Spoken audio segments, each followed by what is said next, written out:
العلم نور في طريقك مرشد فاظفر بنور العلم والإيمان. علم عبادة وتقرب للواحد الديان. ويعرف العلم بربهم سبحانه الملك العظيم الشان.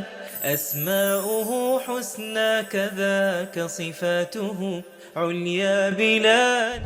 أعوذ بالله من الشيطان الرجيم. سورة البقرة آیت نمبر 8. بسم الله الرحمن الرحیم. ومن الناس من يقول آمنا بالله وباليوم الآخر وما هم بمؤمنين. ومن الناس اور لوگوں میں سے کچھ وہ ہیں من يقول آمنا بالله جو کہتے ہیں ہم اللہ پر ایمان لائے، وبالیوم الآخر اور آخرت کے دن پر ایمان لائے، وما هم بمؤمنین حالانکہ وہ ہرگز مومن نہیں ہیں، یخادعون اللہ والذین آمنوا اللہ سے دھوکہ بازی کرتے ہیں اور ان لوگوں سے جو ایمان لائے، وما یخدعون الا انفسهم حالانکہ وہ اپنی جانوں کے سوا کسی کو دھوکہ نہیں دے رہے، وما یشعرون اور وہ شعور نہیں رکھتے، فی قلوبہم مرض انہی کے دلوں میں ایک بیماری ہے، فزادہم اللہ مرضا تو اللہ نے انہیں بیماری میں اور بڑھا دیا، وَلَهُمْ عَذَابٌ أَلِيمٌ اور ان کے لیے دردناک عذاب ہے، بما كانوا يكذبون اس وجہ سے کہ وہ جھوٹ کہتے ہیں، وَإِذَا قِيلَ لَهُمْ اور جب ان سے کہا جاتا ہے لا تفسدوا فی الارض زمین میں فساد مت ڈالو، قالوا انما نحن مصلحون تو کہتے ہیں ہم تو اصلاح کرنے والے ہیں، الا انہم هم المفسدون سن لو یقیناً وہی فساد برپا کرنے والے ہیں، ولکن لا یشعرون اور لیکن وہ سمجھتے نہیں ہیں۔ اس سے قبل جو ہم نے آیات پڑھی تھیں وہ 2 آیات کفار کے متعلق تھیں، اور اس سے پہلے جو 4 آیات ہیں وہ اہل ایمان کے بارے تھیں، اور ابھی جو ہم آیات پڑھ رہے ہیں ان کا تعلق منافقین کے ساتھ ہے۔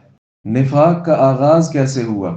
جب آپ صلی اللہ علیہ وسلم مکہ سے ہجرت کر کے مدینہ تشریف لائے ہیں تو مدینہ میں یہود بھی آباد تھے اور باقی عام مشرک لوگ بھی تھے۔ جو یہود تھے ان کے 3 قبیلے ہیں، بنو قینقاع، بنو نذیر اور بنو قریظہ، اور اسی طرح جو باقی ادھر قبیلے آباد تھے وہ اوس اور خزرج تھے۔ تو بنو قینقاع جو ہیں یہ بنو خزرج کے حلیف بن گئے، اور باقی جو بنو نذیر ہے یہ بنو قریظہ ہے، یہ بنو اوس کے حلیف بن گئے۔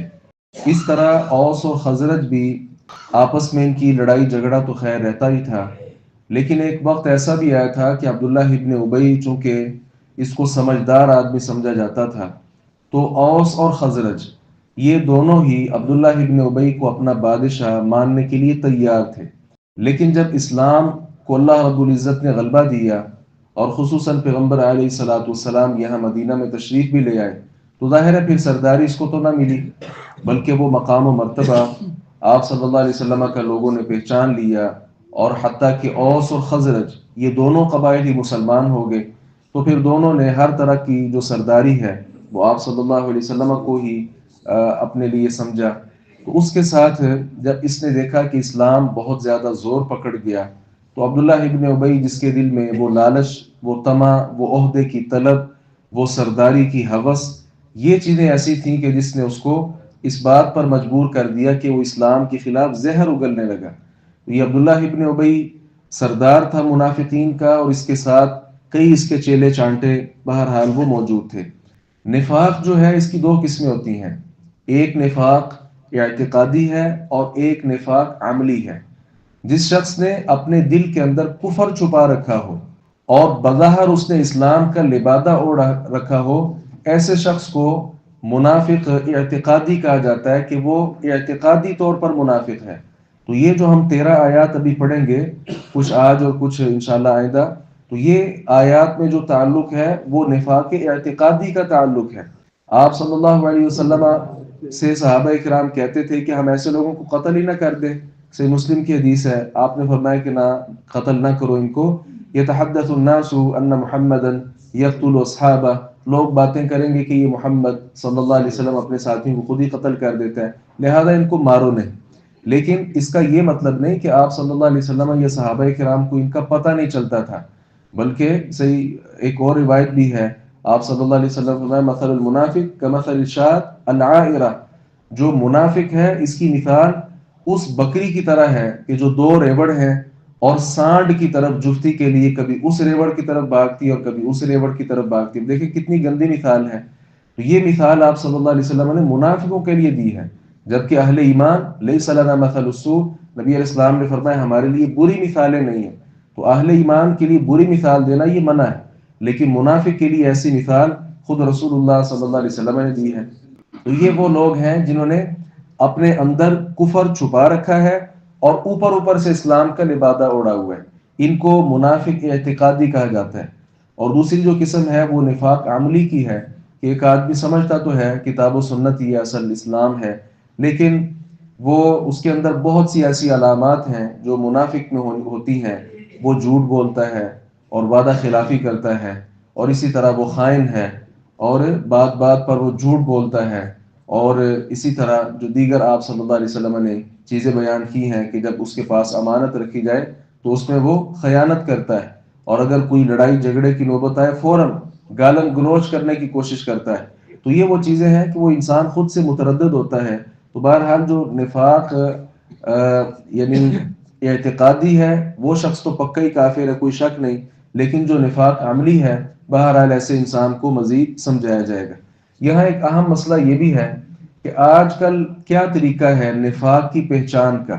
اس حوالے سے پہلی بات تو یہ ہے کہ آپ صلی اللہ علیہ وسلم کو وحی کے ذریعے بتلا دیا گیا تھا کہ فلاں فلاں شخص منافق ہے، اور یہ آپ نے حذیفہ بن یمان رضی اللہ عنہ کو نام لکھوا دیے تھے، اور یہ صحابہ کرام کو علم تھا کہ حذیفہ بن یمان رضی اللہ عنہ کے پاس صحابہ کرام کو علم تھا کہ ان کے پاس منافقین کے نام لکھے ہوئے ہیں۔ تبھی تو عمر رضی اللہ عنہ بسا اوقات پوچھا کرتے یہ حذیفہ یار ہمارا نام تو نہیں اندر، لیکن حذیفہ رضی اللہ عنہ نے کبھی آگے سے نہ نہیں کیا تھا، بلکہ کوئی اور بات کر کے ٹال دیتے تھے۔ کیوں؟ اس لیے کہ وہ رسول مکرم صلی اللہ علیہ وسلم کے رازدان تھے، تو آپ کا راز وہ کبھی بھی فاش نہیں کرتے تھے، اس لیے صحابہ کرام کو ان باتوں کا علم تھا۔ اور دوسری بات یہ ہے کہ آج کل بھی نفاق کچھ حد تک پہچانا جا سکتا ہے، اور اس کی واضح صورت یہ ہے نفاق اعتقادی کے حوالے سے وہ لوگ جو اسلام پر عمل پیرا تو ہیں لیکن اسلام کے خلاف ہی زہر اگلتے ہیں، کتاب و سنت کا استہزاء کرتے ہیں، دین کے بعد مسائل کا وہ مذاق اڑاتے ہیں، حتیٰ کہ الحاد کا رستہ اختیار کرتے ہیں، کہتے یہ ہم مسلمان ہیں لیکن الحاد کا رستہ اختیار کیا ہوا ہے، وہ زندیق آدمی بنا ہوا ہے۔ تو ایسے لوگ جو ہیں ان کے نفاق اعتقادی ہونے میں کسی طرح کا کوئی شک و شبہ نہیں ہے۔ علی کل حال اللہ رب العزت نے کہا لوگوں میں سے کچھ ایسے بھی ہیں کہ جو ان سے کہا جائے تو وہ کہتے ہیں کہ ہم ایمان لائے اللہ پر، آخرت کے دن پر، لیکن اللہ رب العزت فرماتے ہیں حقیقت ایسی نہیں ہے، بلکہ انہوں نے اپنے دلوں کے اندر کفر چھپا رکھا ہے۔ اچھا، اس کے ساتھ وہ دھوکہ دیتے ہیں، اللہ تعالیٰ کو دھوکہ دینے کی کوشش کرتے ہیں اور اہل ایمان کو دھوکہ دینے کی کوشش کرتے ہیں، حالانکہ یہ دھوکہ اپنے آپ سے کر رہے ہیں، اللہ یا اہل ایمان کے ساتھ نہیں ہے۔ اب دیکھیں ایک آدمی کہتا ہے کہ میں مسلمان ہوں، بھائی ہمیں کیا ہے، ہم اس کو اسلام کے حقوق دے دیں گے، مسلمانوں والے جو حقوق ہیں ہم اس کو دے دیں گے، جب اس کے پاس سے گزریں گے اس کے ساتھ نام لے کر گزریں گے۔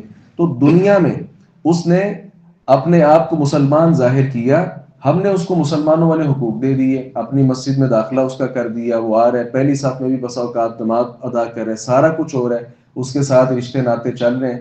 اب ہم نے اس کے ساتھ اچھا برتاؤ دنیا میں کیا، بظاہر وہ یہ سمجھتے ہیں کہ دیکھو ہم نے مومنوں کے ساتھ یا اللہ تعالیٰ کے ساتھ دھوکہ کر دیا، حالانکہ ایسا نہیں، اللہ کو بھی پتہ منافق کون ہے، اور اہل ایمان کو بھی اللہ رب العزت نے بصیرت عطا کی ہوئی ہے، فراست مومن کو اللہ رب العزت نے عطا کی ہے۔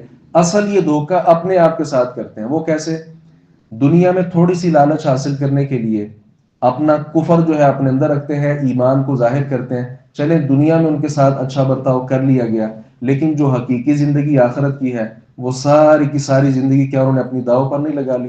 وہ ساری کی ساری زندگی کافروں سے بھی بدترین مقام جو ہے المنافقین فی الدرک الاسفل من النار، جہنم کا جو سب سے نچلا گڑھا ہے اس کے اندر ایسے لوگوں کو داخلہ مل رہا ہے۔ تو کیا یہ مومنوں کے ساتھ دھوکہ ہے یا اپنے آپ کے ساتھ دھوکہ ہے؟ علماء کرام جو ہیں خصوصاً علماء عقیدہ، ان کا اس بات میں اختلاف ہے کہ اللہ تبارک و تعالیٰ کا جو دیدار ہے محشر کے روز وہ سب کو نصیب ہوگا یا کچھ لوگ ایسے بھی ہیں جن کو نصیب نہیں ہوگا، اس میں مختلف آراء ہے۔ ایک رائے یہ بھی ہے کہ اللہ رب العزت کا جو دیدار ہے اہل ایمان کو بھی نصیب ہوگا اور کافروں کو بھی نصیب ہوگا، لیکن منافق اس چیز سے بالکل ہی محروم کیے جائیں گے۔ آپ اندازہ کریں کہ کافر اور منافق کے درمیان بھی کتنا فرق ہے۔ یہی وجہ ہے کہ ہم نے یہاں بھی 2 آیات اللہ رب العزت نے وہ کافروں کے بارے میں نازل کی ہیں، کیونکہ ان کا کفر واضح ہوتا ہے، لیکن جو منافقین ہیں ان کا کفر چھپا ہوا ہوتا ہے۔ ان کو سمجھنے کے لیے اللہ رب العزت نے ہمیں سمجھانے کے لیے 13 آیات جو ہے ان کے خبث باطن کو اور اندر جو کفر چھپا ہوا ہے اس کو ظاہر کرنے کے لیے اللہ رب العزت نے بیان کی۔ اور معاملہ ان کا کیا ہے؟ اللہ تعالیٰ نے کہا جب ان سے کہا جاتا ہے کہ زمین میں فساد نہ پھیلاؤ، آگے سے کہتے ہیں ہم کون سا فساد پھیلا رہے ہیں، ہم تو اصلاح کرنے والے ہیں، ہم تو اصلاح کرنے والے ہیں۔ یاد رکھیے جو مرض ہے، بیماری، اس کے ساتھ انسان کی جو روٹین ہے یہ تبدیل ہو جاتی ہے اور بیماری کے برے اثرات انسان کے سامنے نمایاں ہوتے ہیں۔ بالکل اسی طرح نفسانی کیفیات بھی ہیں کچھ، یہ بھی مرض ہیں جو انسانی کمال کے اندر خلل انداز ہوتی ہیں، جس کے نتیجے میں انسان اعمال صالحہ سے محروم ہو جاتا ہے۔ تو یہی معاملہ ہے کہ ان کے دل کے اندر جو مرض ہے وہ مرض کیا ہے؟ وہ مرض نفاق ہے جو چھپا ہوا ہے۔ وہ مرض کیا ہے؟ وہ مرض کفر ہے۔ اب جو مرض ہے اندر چھپا ہوا، اس مرض کا جو نتیجہ ہوگا وہ کیا ہوگا؟ برا ہوگا۔ اور وہ نتیجہ برا کیا ہے کہ ایسے لوگ اعمال صالحہ سے محروم کر دیے جاتے ہیں۔ علی کل حال جب ان سے کہا جائے زمین میں فساد نہ پھیلاؤ تو کیا کہتے ہیں؟ ہم تو اصلاح کرنے والے ہیں۔ اللہ رب العزت نے کہا خبردار یہ بات سن لو، اصل میں فساد برپا کرنے والے یہی ہے، لیکن ان بد نصیبوں کو خود بھی نہیں پتا کہ ہم زمین میں فساد برپا کر رہے ہیں۔ تو اپنی زبان کے ساتھ دعویٰ کر لینا کہ ہم ایسا نہیں کرتے تو زبانی دعووں کا اعتبار نہیں ہوتا، اصل اعتبار انسان کے عمل کا ہوتا ہے۔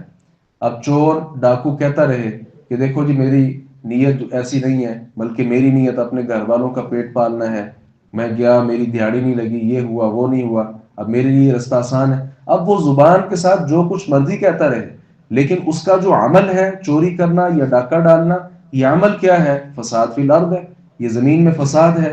بھئی اللہ رب العزت نے پیٹ پالنے کا کیا یہ طریقہ رکھا ہے کہ لوگوں کا مال چرایا جائے؟